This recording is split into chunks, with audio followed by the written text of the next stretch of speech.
Portieri i dytë i Interit Josep Martinez do të mungojë për të paktën disa ndeshje pasi aksidentoi një burr 81 vjeçar me makinën e tij, i cili vdiq më një herë. Spanjolli do të kthehet në stërvitje javën tjetër dhe aktualisht është ende në gjendje shoku. Martinez do të humbas ndeshjet me Fiorentinën, Veronën dhe ndoshta edhe ndeshjen e Champions League kundër Kairat Almaty.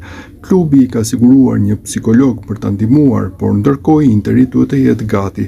Pas Zomerit do të jetë 20 vjeçari Alessandro Caligaris portieri i dytë, i cili u bashkua disa javë më parë për shkak të dëmtimit të portierit të tretë Raffaele Di Gennaro, ndërsa portieri i tretë do të jetë shqiptari 18 vjeçar Alen Taho.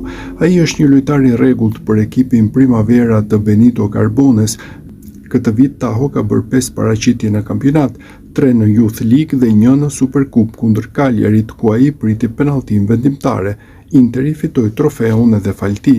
I lindur në vitin 2007, Alen Taho lindi një ditë pasi Interi fitoi 3-1 me Empolin me gola nga Stankovic, Recoba dhe Cruz. Ishte 29 prill.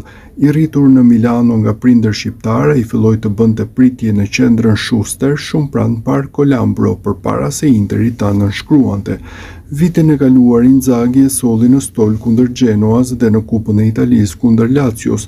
Në tetor ai debutoi për ekipin U21 të Shqipërisë duke luajtur 25 minuta kundër San Marinos. Gianluca Spinelli, trajneri i portierëve të Interit, do ta ndihmojë atë të zhvillohet më tej.